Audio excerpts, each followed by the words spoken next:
Teixeira, bom dia, Teixeira. Bom dia, Adriano, bom dia, internautas. No dia que se pronuncia quente, né, Adriano? É verdade. Tem calor aí. Eu tô sempre me queixando do negócio de calor.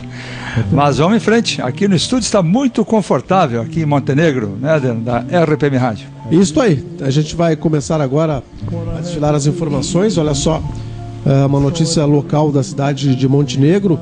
Sindicato busca provas para ação de danos morais. O sindicato está tentando reunir provas aí para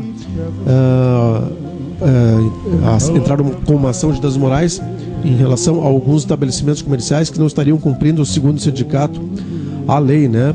Os comerciários de Montenegro decidiram por unanimidade rejeitar a proposta do Sindilojas e autorizaram os sindicomerciários de Montenegro a atuar para garantir direitos históricos adquiridos. Sem convenção coletiva de trabalho assinada, os trabalhadores e os trabalhos no domingo de dezembro é ilegal, Teixeira.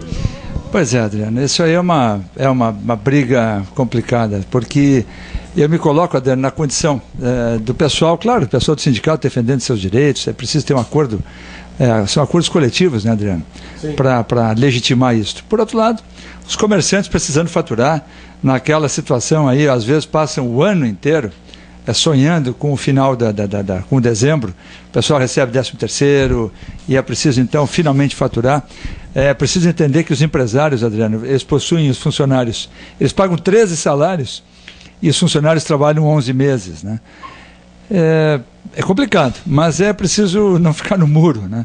Eu acho que é preciso, com rapidez, que o pessoal chegue a um entendimento, porque é do couro que sai a correia. Ninguém tira salário do nada e o pessoal precisa realmente faturar para manter as suas obrigações em dia.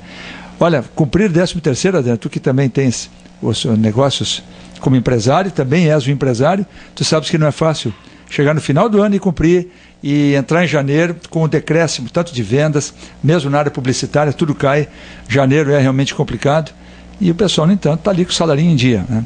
Então, recomendo a todos aí que sejam, digamos assim, mais comedidos, né? Tanto uma parte quanto a outra, e não entre aí no sistema, numa briga, numa querela judicial, porque aí quem ganha é só o advogado, Adriano.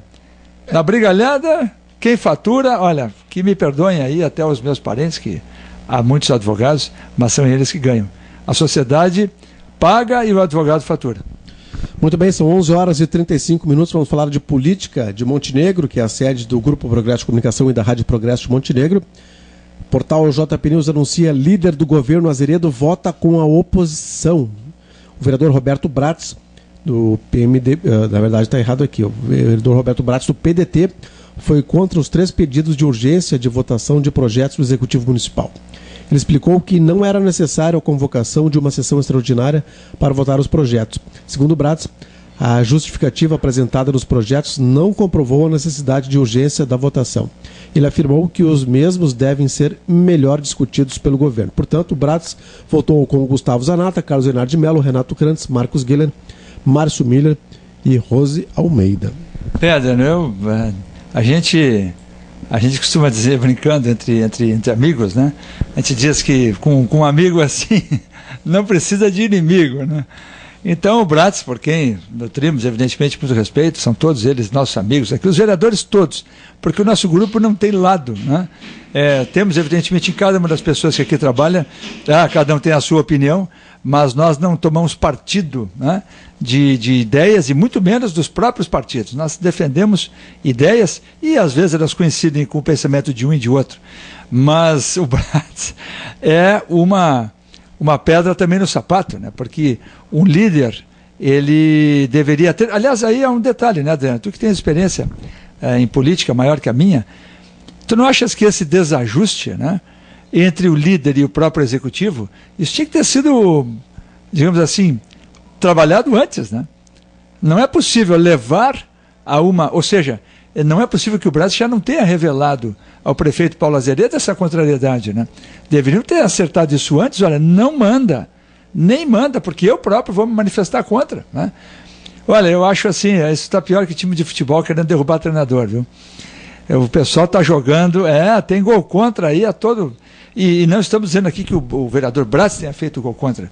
Ele é um homem, é o vereador mais antigo, né, Adriano? Tem vários mandatos, é uma pessoa que contra a qual ninguém tem nada que possa desaboná-lo, é um homem íntegro, mas raciocina com a própria cabeça, e há quem diga que tem uma carreira e um futuro político aí próprio, né? Pretensões outras, né? E eventualmente legítimas, né? Por exemplo, ser prefeito no futuro é uma aspiração legítima de qualquer vereador ou não, né? Sim, claro. Com certeza. Então, agora, não dá, quer dizer, a turma, o pessoal tocando bumbo, né? E aí entra o tarol na hora errada, tem alguma coisa errada aí, e essa coisa errada tem que ser atribuída ao próprio PDT, digamos assim, e ao próprio executivo, o próprio Paulo Azeredo, que tem que conduzir a coisa de uma maneira... Em outras palavras, Adriano, se ele faz isso tentando tocar a goela abaixo das pessoas, já deveria ter visto que não funciona, né? Tu só toca a goela abaixo quando a pessoa não tem personalidade, quando a pessoa é um Maria vai com as outras, um sujeito que está ali, um CC qualquer que precisa daquele dinheiro e faz qualquer coisa que for mandada. Com pessoas de estatura intelectual maior, não funciona assim. É preciso negociar, é preciso fazer as coisas de maneira consensual. 11h38, agora vamos para a política nacional. Duas notícias em uma. Ontem o Genuíno apresentou uma carta de renúncia do seu mandato para evitar a cassação. Esse expediente já havia sido realizado por outros políticos, né? E também o ex-deputado federal Roberto Jefferson foi ao Instituto Nacional do Câncer, no Rio de Janeiro, para se submeter a uma perícia médica. Jefferson foi condenado a 7 anos e 14 dias de prisão na ação penal 470, o processo do Mensalão, pelos crimes de corrupção passiva e lavagem de dinheiro. A perícia foi determinada pelo presidente do STF, Joaquim Barbosa, a fim de conhecer o estado de saúde de Jefferson. Com base no laudo, Barbosa poderá determinar se ele cumprirá a prisão domiciliar ou se a pena será cumprida no presídio. Veja só, Adriano. Se essa moda pega, hein, Teixeira? Pois é. Os mais maldosos, né, diriam que o Genuíno, os bem maldosos, né, diriam que o Genuíno adota agora a estratégia que digamos, não com estratégia, mas a circunstância, né, a coincidência de, na guerrilha do Araguaia, ele estar hospitalizado, né, enquanto os seus colegas de guerrilha eram mortos. O Genuíno fez um papelão, né, porque isso estaria, Adriano, o interesse seria preservar a aposentadoria, né? Na medida em que ele renuncia, a luta é para manter a aposentadoria, ou seja, aquela agarrado no chiclete, né? O que dizer, Adriano? Eu só faria uma pergunta aos homens do PT, todos eles. O que diriam se fosse há 20 anos atrás e alguém do PSDB fizesse isso, alguém do PP fizesse isso, ou alguém mesmo do PMDB? O que eles diriam? Será que teriam a mesma platitude? Será que fariam de conta que não é com eles? Aliás, eu tenho observado, Adriano, no próprio Facebook, que eu acompanho assim meio à distância, eu tenho observado o seguinte: muitos que eram assim batalhadores, né, pelas causas aí, estão sumidos. É pura estratégia, é pura fuga, né? Na verdade, se eles entrarem, vão tomar tanta paulada que se afastaram. Então, estou fazendo de conta que não é com eles, né? Isso antigamente se dizia, está se fazendo de morto. É uma barbaridade. É só esta pergunta. A coerência vale, Adriano, não só para o cidadão, como sobretudo para o homem público, né? Coerência é metade de uma reputação. E esse pessoal não tem coerência. O próprio PT não deveria permitir isso. Se o PT estivesse de fato interessado em limpar as suas fileiras, deveria simplesmente admitir que esse pessoal pisou na bola. Diz, olha, não tem nada de julgamento político, não tem nada de preso político, tudo é uma baboseira, pisaram na bola mesmo. Agora de manhã, dentro saiu a história de que o hotel que convidou o José Dirceu para trabalhar por R$20 mil, um dos proprietários, ou o maior, mora no Panamá. Opa! No Panamá? Será que eu escutei bem? Eu tinha, como o José Dirceu, quando voltou com a cirurgia plástica, ele morou no Paraná. Durante algum tempo eu fiquei prestando atenção na matéria, eu digo, será que é Paraná? Não, é Panamá. E o repórter foi ao Panamá entrevistar o cidadão, que é simplesmente contador de uma empresa. Está lá, figura como dono, mas é contador. Cheirou mal, né? Então, antigamente eram as Ilhas Caimã, né? Depois o pessoal jogava dinheiro aqui no Uruguai. que lavava dinheiro. Tem muita gente boa, que anda aí de fraque, né? Só não põe cartola porque não é moda, porque se entrar moda na cartola eles vão comprar uma bonitinha. Muita gente aí que anda de carrinho zero e carrão, tem dinheiro no Uruguai. Dinheiro sujo, né? Dinheiro para fugir de tributação e por aí fora. Caixa 2, sei lá o quê. Agora aparece o camarada com uma proposta de um hotel cujo proprietário é panamenho. Olha, o PT tem uma obrigação histórica, que é de limpar as suas fileiras, de fazer realmente o meia-culpa. E quando um partido não faz isso, Adriano, ele acaba pagando mais cedo ou mais tarde um preço muito alto. Se eles querem realmente resguardar a sigla e resgatar muito do seu ideal, o ideal lá na fundação do partido, aliás, muitos dos fundadores já pularam fora atirando, dizendo que o partido se perdeu. Se há ainda gente capaz de reerguer o partido, é preciso limpá-lo. Muito bem, são 11 horas e 43 minutos. O Brasil ocupa a 58ª posição em matemática, o 55º lugar em leitura e o 59º lugar em ciências, em um ranking de 65 países no Programa Internacional de Avaliação de Alunos, o PISA 2012.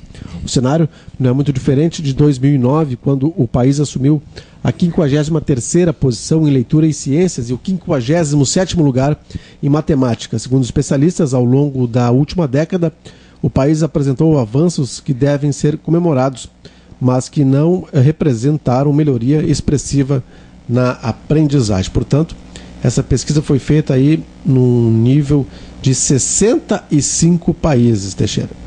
Veja só, Adriano. Primeiro, essa conversa, né? O país, muitos avanços, né? O país apresentou avanços. Isso é conversa de time que perdeu, né? Sabe aquele time, Adriano, que toma 2-1, 2-0, 1-0, perdeu, caiu fora do campeonato, em jogo de mata-mata, cai fora. Não, mas o time está de parabéns, né? Porque o professor nos orientou e a gente fez o que o professor pediu e o time lutou. Mas que conversa mole! É uma vergonha, Adriano, por uma razão muito simples. Esse 58º, nono, sei lá o quê, pode ser o 60º, enfim. Qual é a posição da economia brasileira no mundo, Adriano? Em que lugar nós estamos? Lembras, mais ou menos? Não lembro. Por volta de 5º lugar. Nós somos a 5ª ou 6ª maior economia do mundo. Eu digo isso porque isso muda. Nós éramos a 6ª e passamos a 5ª muito recentemente. Então, como é, Adriano? Aí tem uma foto, está estampando uma foto, vou vinculá-la. Como é, Adriano, que nós podemos não nos envergonhar de uma coisa dessa? Como é que é a 5ª economia no mundo, com uma população que é pequena, Adriano? A nossa população, na realidade, é insignificante. A superpopulação, isso é uma conversa mole. Não, porque o índice de natalidade, conversa mole. O Brasil tem, para o seu território, uma população extremamente pequena. Temos rincões extremamente, digamos assim, quase desérticos. A densidade demográfica, em boa parte do país, é baixa. Como é que a gente pode ainda ter a cara de pau de ficar dando desculpa? Não dá. Agora, está aí o nosso ilustre governador Tarso Genro, em visita à China, e ontem eu vi uma foto dele, montado na cabine de um caminhão, né? Feliz da vida, porque veio uma montadora, está para vir uma montadora chinesa, cujo nome eu não direi, uma montadora para o estado aqui do Rio Grande do Sul, uma montadora de caminhões. Mas por favor, olha onde chegamos, Adriano. Como é que a 5ª maior economia do mundo pode comemorar, pode ter um governador de um estado como o Rio Grande do Sul, uma verdadeira potência no país? Se fosse um país, aliás, teria tudo para ser um país bem desenvolvido. Como é que o governador devia estar aqui, que me desculpe, mas devia estar aqui, sentando com o Randon, com gente desse quilate, desse calibre, dizendo, escuta, como é que a gente pode montar uma fábrica de caminhões aqui? Vamos fazer aqui, vocês fazem um acordo tecnológico, nós vamos ajudar vocês a terem uma... Porque o que falta para uma... O Randon não fazia fora de estrada, Adriano?